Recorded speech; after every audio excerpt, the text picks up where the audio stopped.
So eto na nga po mga kaibigan, Los Angeles Lakers, JJ Redick may pinatunayan na naman sa mga bashers. Sunod-sunod na pagkapanalo ng Lakers hindi na tsamba, panibagong sistema naging effective. Dorian Smith maganda ang pinakita sa game. Twin Tower tinuturing LeBron at Anthony Davis. And bago natin yan ipagpatuloy, huwag kakalimutan mag-like and subscribe. Maraming salamat po. Well mga kaibigan, nakita naman natin sunod-sunod na po ang pagkapanalo ng Lakers ngayon. At yung naging laban ngayon mga kaibigan sa Warriors, hindi na po masasabing tsamba ito mga kaibigan. Which is kung titignan ho natin ang final score ng Lakers at ng Warriors, 108-118. 10 points po ang kalamangan dito ng Lakers mga kaibigan. And so far kung titignan naman natin sa starting 5 lineup po ng Lakers mga kaibigan, nandyan si Austin Reeves, si Max Christie, Dorian Smith, LeBron James at Anthony Davis. Hindi po nakapaglaro mga kaibigan si Rui Hachimura, kaya pinalitan muna siya nito nga pong si Dorian Smith mga kaibigan, which is naging effective naman siya. Nakasabay siya sa starting 5 ni JJ Redick sa mga star player po ng Lakers. Nakita natin mga kaibigan so far pagdating sa first half ng game, mainit ng Lakers agad mga kaibigan dahil nga alam ng Warriors yung galawan ng sistema ni JJ Redick. Naging maingat po etong starting 5 na hindi mabasa basta-basta.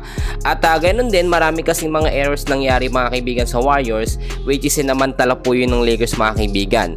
At kung titignan naman natin sa mga stats at sa oras, ganun pa rin pagka nilagay kasi ni JJ Redick sa starting 5 yung mga player, automatic mga kaibigan hanggang sa last game, second half, nabibigyan pa rin ng oras yan. So far, tignan natin, si LeBron James, meron po siyang 35 minutes of playing time, meron 25 points. Si Dorian Smith naman, mahabang minuto niya mga kaibigan, 26 minutes, merong 8 points lamang.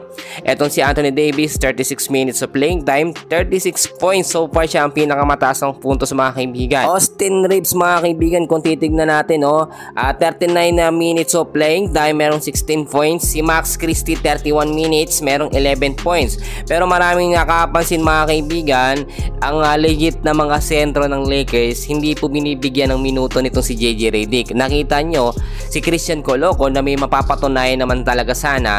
Kahit isang minuto mga kaibigan, hindi po siya nabigyan ng pagkakataong makapaglaro.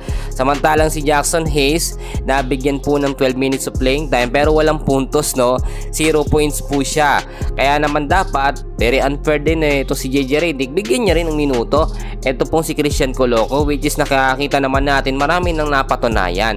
Talagang may pagkabias din itong si JJ Redick mga kaibigan. Lumalaki po ang ulo niya kapag nanalo ang Lakers sa malalakas na koponan. Sabihin na natin dito sa Warriors, medyo yung sistema nila nagiging mahina dahil sunod-sunod na rin ang talo ng Warriors, kaya may kukonsider natin na hindi na rin talaga tsamba yung pagkapanalo ng Lakers dito sa Warriors pero yung ilan, syempre marami din nagsasabi hindi pa rin magiging effective etong sistema ni JJ Redick, which is small ball lineup nga po ang ating tinutukoy. And so far, kung titignan nyo naman sa status ng standings nasa pang number 5 na po ang Lakers at umaakyat sila mga kaibigan every na nanalo sila sa mga game.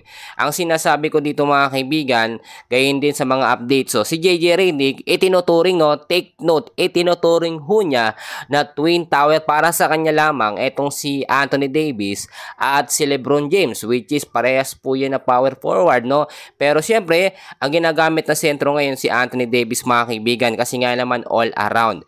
Pero yung legit na sentro hindi na po naglalagay, ito nga po si JJ Redick mga kaibigan. Mas gusto niya yung small ball lineup niya ang papasok sa semis at sa finals mga kaibigan kung kakayanin. Pero syempre nagdedepende pa rin niya sa kondisyon ng mga teams na makakalaban nga po ng Lakers. So far yung Celtics tinalo ng Lakers, ngayon naman yung Warriors.